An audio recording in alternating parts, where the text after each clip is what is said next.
మన కదిర్ రూరల్ మండలంలో కుమ్మరవాళ్ళపల్లి గ్రామంలో ఒక ఇంట్లో మొదటిగా అగ్ని ప్రమాదంగా మొదలై ఒక పేలుడు కారించినటువంటి కారణాలు ఏవైతే ఉన్నాయో ఇంకా ఎక్కువ ట్రేస్ ఇంకా కనుక్కోవాల్సిన అవసరం ఉంది. But end of the day అక్కడ మేము ప్రాథమికంగా ఘటనా స్థలాన్ని చూసినప్పుడు వీరెవరో తెలంగాణ ప్రాంతానికి చెందినటువంటి వాళ్ళు ఈ పక్క ప్రాంతాల్లో బ్లాస్టింగ్ మెటీరియల్ ఏదో స్టోర్ చేసుకొని చుట్టుపక్కల ఉన్నటువంటి మైన్స్ బ్లాస్టింగ్ చేసేటువంటి వ్యాపార రీత్యా ఇక్కడికి వచ్చినటువంటి వాళ్ళుగా తెలిసింది.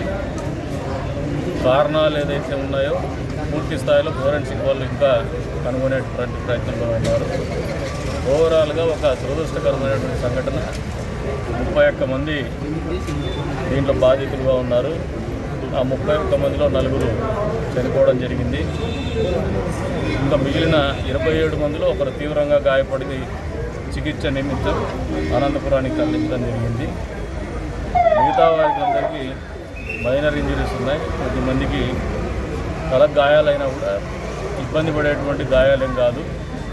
కాబట్టి ఏదేమైనప్పటికీ కూడా ఒక దురదృష్టకరమైనటువంటి సంఘటన ఇది.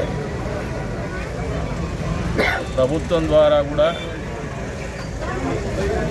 ఏదైతే వాళ్ళకి సహాయం అందాలో దాని సహాయం అందే వరకు కూడా చూస్తామని చెప్పేసి కూడా ఈ సందర్భంగా తెలియజేస్తాను.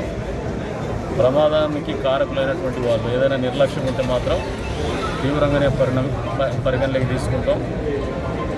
గతంలో కూడా పోలీసు వారికి నేను చెప్తున్నాను, ఈ బ్లాస్టింగ్ మెటీరియల్ అనేది ఈ కంకర్ మిషన్ల వాళ్ళు అనాథరైజ్డ్గా వాడేటువంటి క్రమం ఉంది.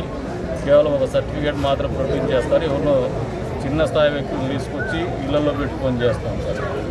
ఏ ప్రికాషనరీ మెజర్స్ అయితే తీసుకోవాలో ఎక్స్ప్లోజివ్స్ యాక్ట్ ప్రకారం అవి తీసుకున్నట్టు కనపడడం లేదు. ఇది ఇంకా ప్రాథమికంగానే ఉంది. ఇది ఫైనల్ అయితే కాదు.